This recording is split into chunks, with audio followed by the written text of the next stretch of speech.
Hello everyone, welcome to Legacy Academy. In this video, we will be understanding a very important concept of the economy called as Bidenomics. Okay, so you can understand from the term itself that this is a term originated after you combine two important terms, two important words, that is Joe Biden and the economics. So it's a very simple thing to understand. Those economic policies that were adopted as a part of their economic policy in the United States of America after Joe Biden became the president of USA. So all those economic policies put together are called as Bidenomics. Okay, so we will understand what were those policies that were put forward by Joe Biden when he became the president of the USA, and how will this affect or how will this help the USA's economy in maintaining its order. See, as of now, if you know that USA is the world's largest economy, okay, it's the world's largest economy, followed by China and then followed by India, and India is considered to be the fourth largest or the third largest economy in the world. So this is how we have the GDP coming into existence. So USA's economy is valued somewhere around $33 trillion, and then we have the China around 11-12 trillion dollars. So how will this Bidenomics, the economic policies adopted by the Joe Biden, will help the American citizens? Okay, so that will be the discussion for today. Before we continue, I want you to remind that to subscribe Legacy Academy and also hit the bell icon so that you will not miss out on any updates from the Legacy IAS. So why are we even talking about this Bidenomics? So if you look at the Indian Express newspaper, on 23rd October, there was an article given, Bidenomics, what is it? Has it worked? What is its significance? So in this entire article, we will be talking about what is Bidenomics and what is its significance for the American citizens. So the importance of the year 2024. Before we get into the Bidenomics, let's understand why is 2024 important to the entire geopolitics, for the entire world? Why is the year 2024 very, very important? See, with respect to India, 2024 is important because we are getting into parliamentary elections. India, the world's largest democracy, will have the festival of democracy, that is elections, in the year 2024. At the same time, the same 2024, even the USA is going for elections. The world's oldest democracy and the world's largest democracy. Oldest democracy will be USA, largest democracy is India. So both India and USA are going for elections in the year 2024, along with some of the countries like Russia, UK, and some important countries in the western part of Europe, that is EU. So all these countries are getting into the phase of elections in the year 2024. And all these countries combined contribute 52% of the global GDP, which means those important countries which are considered to be the most important economies for the world are going for elections in the year 2024. And these elections, everywhere if you look at, elections are fought and won or lost based on economics. If we look at what happened in Pakistan, what's happening in Sri Lanka recently, in the recent past, Pakistan went through an economic crisis and Pakistan is requesting IMF for a bailout. Okay, and Sri Lanka, the Sri Lankan president was ousted and people started enjoying the benefits of the Sri Lankan president after they broke into his house. So we have seen what happened in Sri Lanka and we have also seen what happened in Pakistan. Okay, so if we analyze these two, one thing that we can derive out of this is that bad economics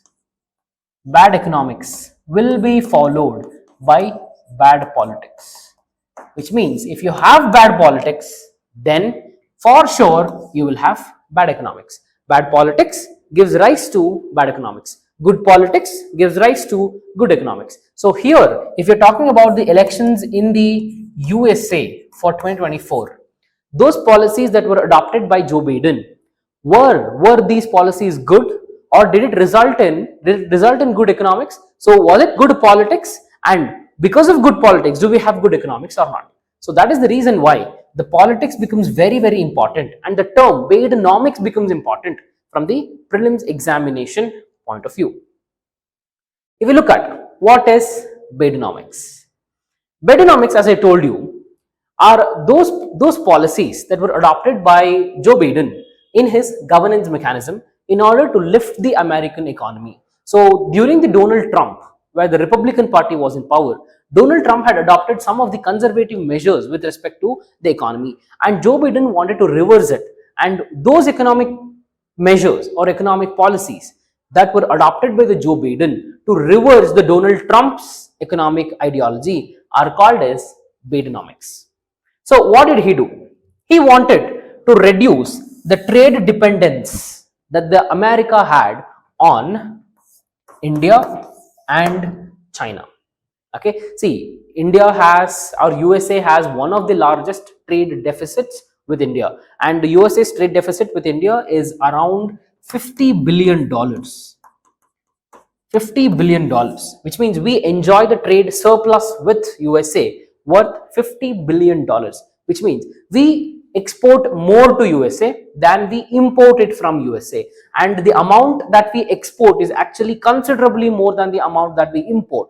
And if you subtract the amount that we import from the amount that we export, we have $50 billion. That's the reason why this is called as trade surplus with respect to India and trade deficit with respect to USA. So Biden, when he came to power, he wanted to reduce this trade deficit that the USA has with both India and China.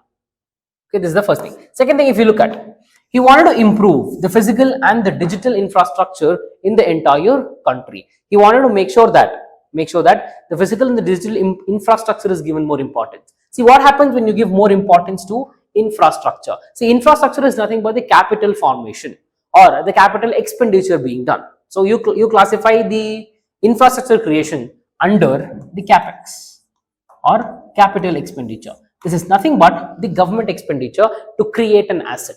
So when the government is creating an asset in the form of creating the infrastructure, one thing that follows this is the creation of employment. So after the creation of employment, when people get jobs, there is an increment in the people's income. Once their incomes get more, once they start getting more money, so what do? They start spending and increase in the aggregate demand. Once the aggregate demand is increased, then this will incentivize the investment, and this will increase the investment. Once you increase the investment, you create more and more employment. So such virtuous cycle will be created in an economy if the government starts spending more.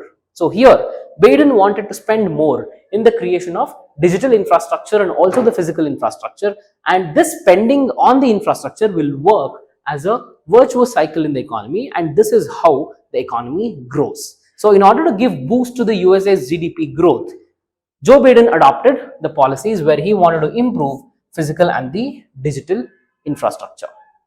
In order to create aggregate demand or increase the aggregate demand, he wanted to create opportunities for aspirational middle class, like 40% and the bottom 50% of the US population.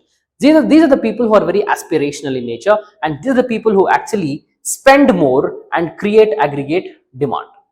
So in contrast to all these policies, where the Joe Biden advocated that the government should intervene in creation of physical and the digital infrastructure, there was a person called as Ronald Reagan, whose economic policies are called as Reaganomics. Okay, and Reaganomics, one of the important part of the Reaganomics is the trickle down effect. And Reaganomics and the Ronald Reagan believed